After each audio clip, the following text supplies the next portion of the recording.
Hey everybody, welcome back to Game Time with John Eads. We got episode 11 going down for you right now. I can't believe we've already done 11 of these, but I've really enjoyed it. And this is kind of the first week where we're recapping a game and kind of previewing the next one here in week 1 of the college football season. So if you missed our last episode, really, I urge you to go check it out, episode 10. I'll tag it right here for you guys. We talked all LSU, all about the LSU-Florida State game, which was difficult to watch, not only from you guys at home on the TV, if you were in the stands, but on the sideline too. It's just tough game to watch, especially in the second half there. We talk about it, the defensive struggles, the offensive struggles, but kind of also how Florida State's a really good team, so maybe you shouldn't panic, overreact. All of that available in the last episode, so please check it out. Also, like and subscribe to not only this video, but also the channel itself, and check out our playlist, Game Time with John Eads. It's on our YouTube page here, so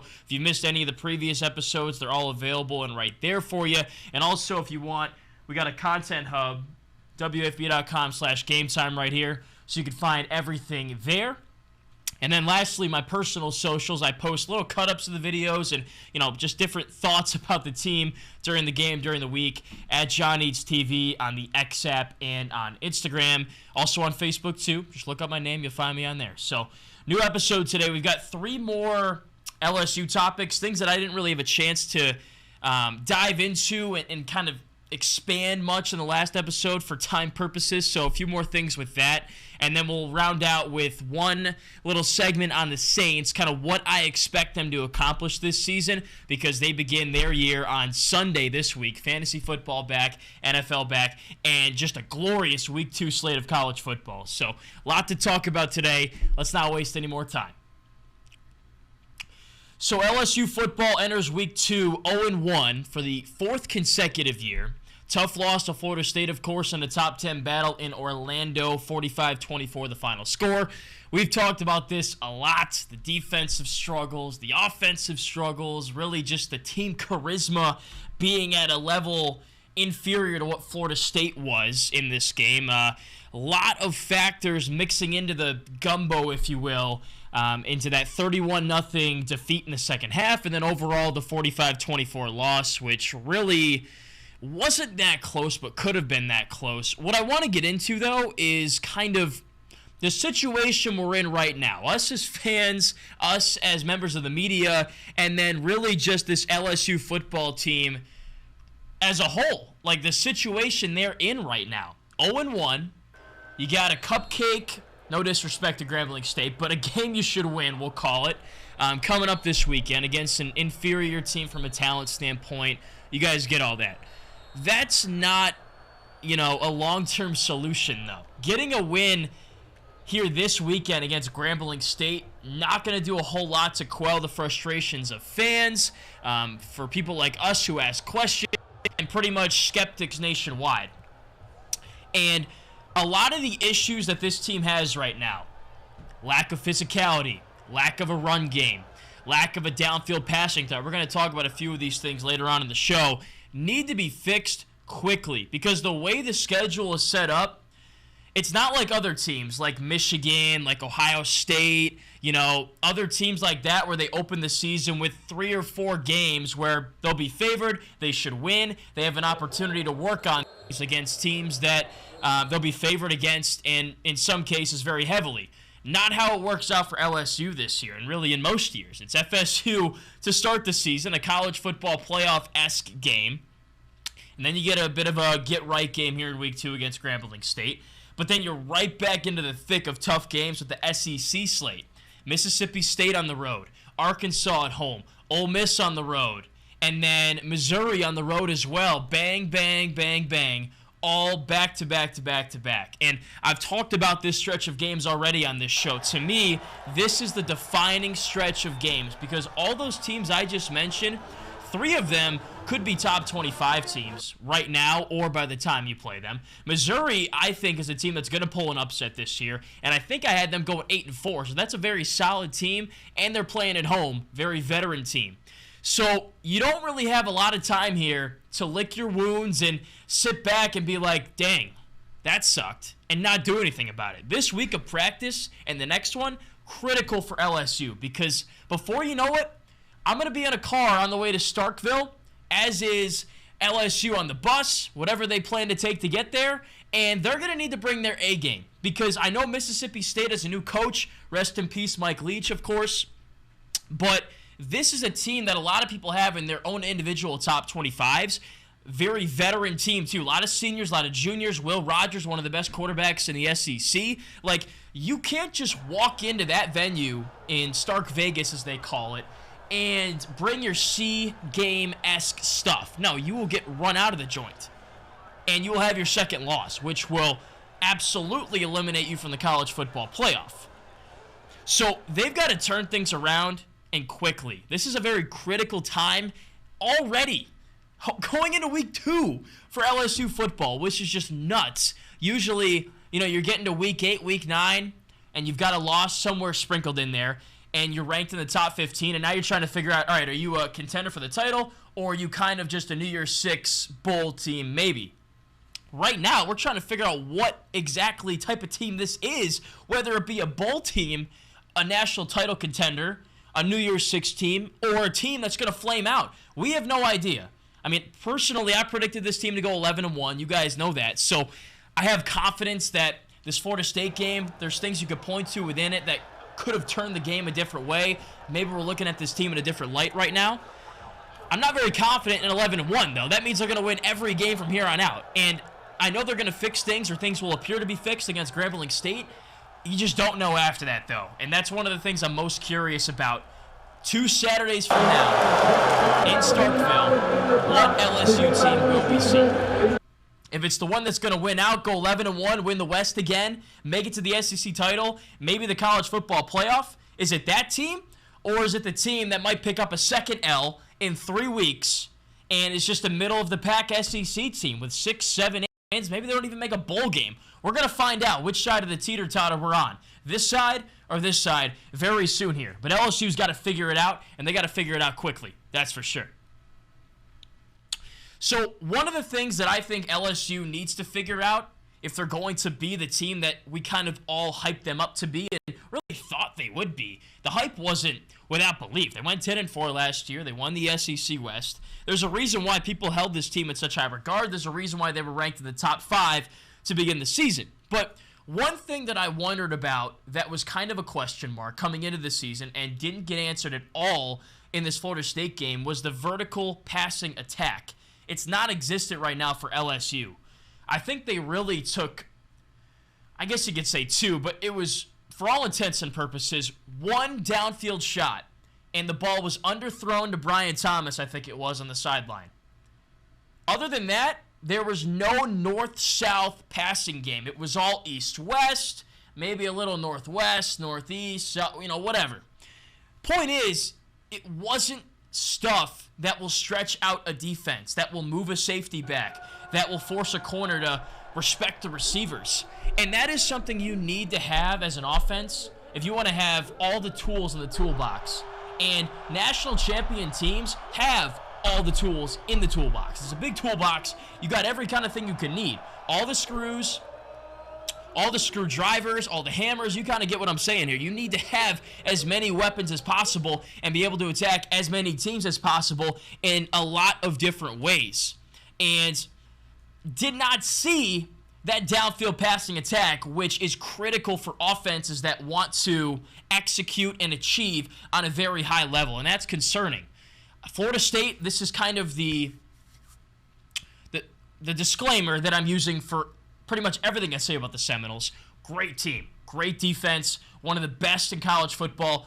They should make the college football playoff, run the table, go undefeated. That's what I think, at least, and they have the talent to do that, for sure. So take kind of this with a grain of salt. I don't think you'll see many defenses this year at the level of what Florida State had from a talent, experience, scheme standpoint. But we didn't really even see any semblance of a downfield passing attack. LSU averaged about 9 yards per completion. So while Daniels went over 300 passing yards in this game, they weren't for big chunks. And they had one big play. I know what you guys are thinking at home. John, they actually did have a downfield passing attack, shot, whatever, that worked. It was a Brian Thomas. Yeah, fine. Against FSU's backup defense in the last, 2 minutes of the game.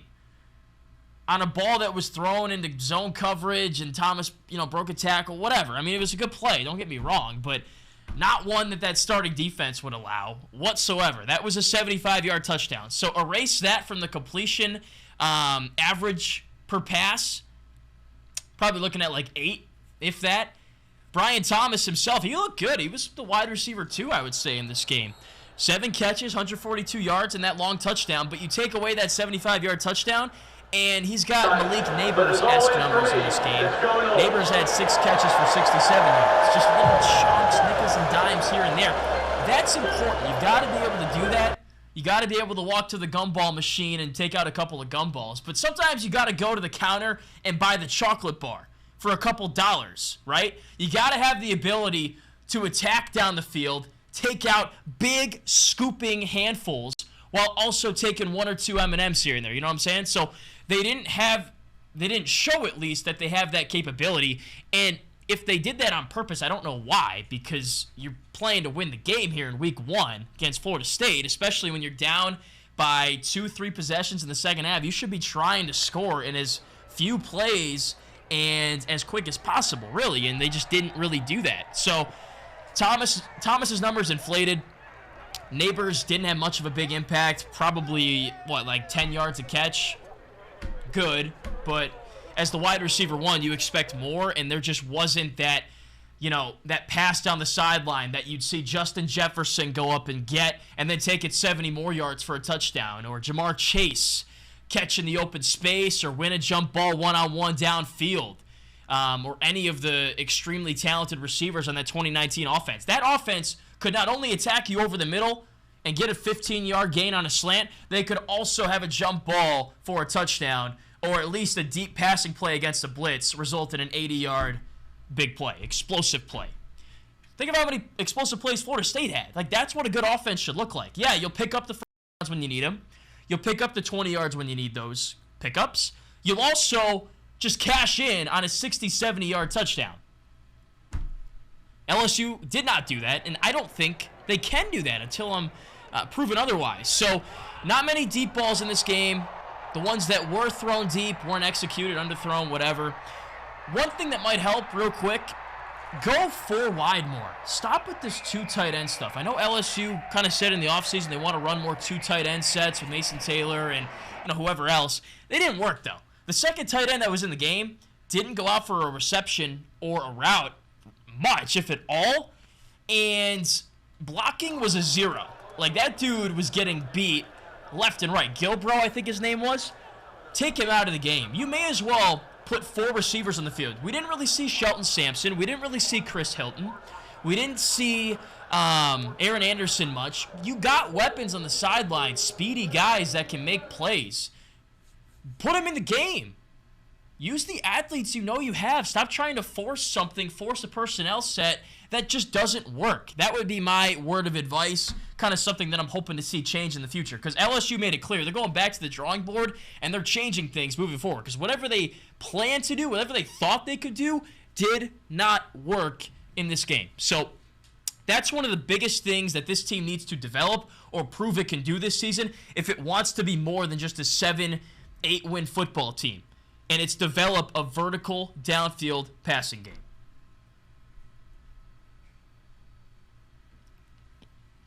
One other thing that I think LSU needs to improve on is the run game.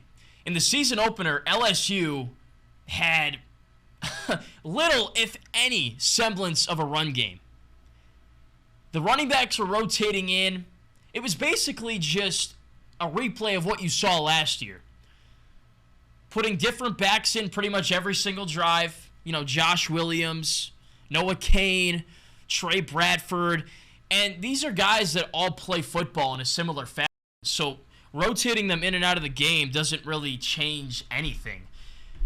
And those rotations accomplished nothing, really. The only sign of life from this run game was Jaden Daniels. 15 carries, 64 yards. Not sure what that is sack adjusted, because he did get sacked a few times, and that takes away from the yardage. He had a couple of big runs, and he looked good when he got out in the open space. And, I mean, that's one of the things that had people so excited about Daniels preseason. That's why he was a top 3 Heisman odds receiver preseason was because he not only can pass the football pretty well, but he can also run and be that dual-threat quarterback. He had a couple of long gains where in the open space he juked a couple of guys out. I got a really good clip of him juking someone out. I can't show it, which is frustrating. But you'll see it every single game you watch him on TV. But you need more than that. Brian Kelly said it himself. We don't want Daniels being our leading rusher. And this is something I've talked about a lot leading up to the season here, is the running back situation. You've got 6 or 7 running backs that could start or be in the top 2 at least on most college football programs.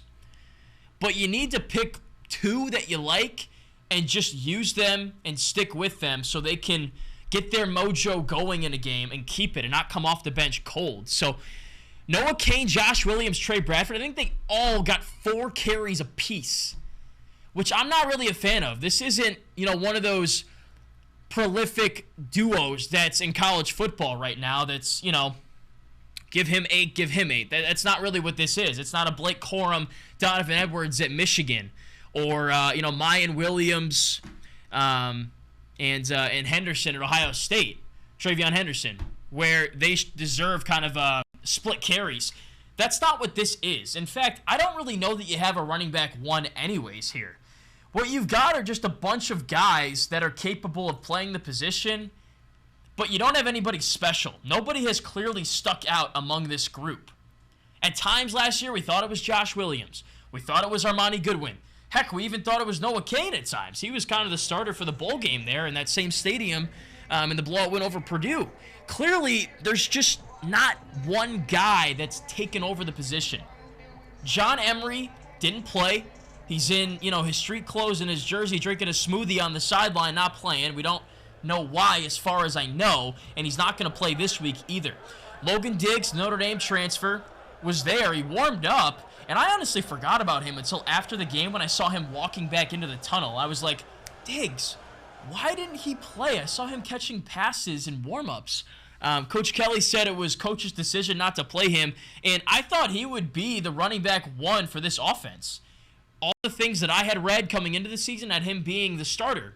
So maybe that had something to do with this. I feel like maybe if he was fully healthy, I think he's got a hamstring or something like that, he may have gotten most of the carries and probably established this run game a little bit better. But he didn't play, and we'll have to see when he plays in the future, because I want to see if he was supposed to be that guy leading the charge for this running back room. So that's not going to cut it, what they accomplished in this game. Daniels goes for 64 yards. Everybody else, Bradford, Williams, Cain, 12 carries, 49 yards. There are several running backs in college football that will get 49 yards in 1 carry by 1 guy. So that's got to change. I think you've really got to pick 1 or 2 running backs and stick with them. Maybe it is Emery and Diggs, and they just, they can't play right now. And when they do return, maybe they'll be the guys. We don't know. So that's something to keep an eye on moving forward. Also, we got to talk about the offensive line. They just failed to get push and open up lanes. The long gains for yardage on the ground were few and far between. Daniels had a few where he kind of had to step up in the pocket, find a window, and go. It's easier to do as a quarterback if you can, evade the pressure and step up, because all the defenders are most of the time downfield, so you've got a lot of space to work with. The linebackers and DBs are, focused on other assignments. Josh Williams' is 40 or however long it was yard run really boosted his numbers and was kind of the only long run play you had all game before halftime there, which it was like a 3rd and long. I don't know how the heck Florida State allowed that to happen. But that's neither here nor there. I saw something on social media recently where one of LSU's own offensive linemen, number 70, they were saying, I think that's Frazier, during the game was talking to Florida State's defensive line saying something to the effect of, "Dang, you guys are good, bro." Something like that. Which, you don't want your own offensive lineman saying during the game. You want them to bury that person, pancake them, and just focus on dominating the trenches. And they didn't do that. So a lot of this falls on the shoulders of the running backs, maybe a little bit to the play calling and the coaches, of course. But the offensive line, too. They didn't play spectacular in this game. Florida State's got a great D-line. Not taking anything away from them. Veteran guys, 5th-year seniors, out of recruits. Jared Verse is a first-round pick at defensive end, and those linebackers are good too. But all 5 starters returned this year for LSU on the offensive line, and I just expected more. And between pass protection and run blocking wasn't there. So that's another thing that LSU needs to establish and figure out moving forward if we're going to kind of find out and get a revelation as to what kind of a team we've got here this year at LSU. Because a team that's going to go the distance and contend for the SEC West and not get embarrassed by Alabama in Tuscaloosa is a team that's going to have the ability to be balanced, not only pass the football vertically and move the ball through the air, but also on the ground and pick up chunks that way. So that's something they've got to figure out and find an identity for moving forward if they want to find success. All right, I think we've hammered home LSU as much as we can this week. Kind of exhausted talking about their loss to Florida State at this point anyway. So let's talk Saints. They got a clean slate. They're starting their season on Sunday, and I'm very excited for fantasy football. I picked up Michael Thomas late in my draft, so I think he's the one Saints player I do have. Let me know if you guys have any Saints players on your fantasy team in the comments section below. Like the video too and subscribe to the channel. We'd appreciate it. Look, I mean, NFC South this year, pretty weak. It was kind of weak last year too. The Falcons, they might be decent. They might be your biggest competition to win this division, but Desmond Ridder takes over at quarterback, Bijan Robinson in at running back, so they're kind of a wild card in some respects, but in others, you're more talented. You should beat them. And then Tampa Bay going through a bit of fluctuation right now with, Tom Brady retiring, obviously, Baker Mayfield or Kyle Trask playing quarterback. That team has a lot of talent. The question is, can it all mesh and gel together? That hasn't really been the case recently. So they're another team that has division-winning capability. And then Carolina, obviously Bryce Young, new quarterback, looked pretty good at the end of preseason, so some people are optimistic about what he could do. That defense, though, was rough last year. They're switching systems, switching their base defense, but I don't expect them to be really in contention, maybe for a little bit, but in terms of week 1 to week 17, in contention for the NFC South. The New Orleans Saints are the favorite in this division. The expectation for this team is to win this division. You've got the best quarterback in the division. You've got, I think, the most talent from 1 to 53 on this roster. I love what Dennis Allen has already built with this team, and they should be very, very improved from last season. Andy Dalton to Derek Carr is a massive upgrade, and you've got depth with Jameis Winston. You'll have to figure out the first 3 games of the season. That's kind of the one question mark, and it could be a bigger one. I mean, that suspension could have been worse. It's only 3 games, and you've got 17, obviously. So can you pick out a couple of wins early in the season there? Can you win 2 of the 3? Of course, winning all 3 would be great, but can you steal 2 of the 3 there without Kamara, who's going to really be missed because he's such a big part of this offense? Any offense he'd play in, he's a big part of it, and Derek Carr would love to have him to start his Saints career, obviously. But he'll have to make do with Kendre Miller and, Jamal Williams or somebody else that's in that running back room for the time being. And then when Kamara gets back, if you start 2-1, 3-0, you're looking good. And you can just cruise from then on, I think, to at least what's expected, a double-digit win season. 10-11 wins, I think, is bare minimum for this team this year. And then on defense, you got a lot of pieces. Defensive line's looking good. Linebacker, you've got your top 2 in Demario Davis, Pete Werner. So from a top-heavy standpoint, you're looking good there. You need some depth, and depth might be your Achilles heel in some games, especially towards the end of the season. So that's why, we're not necessarily talking about this team as, being one of the best teams in the NFC, but certainly one of the more solid ones.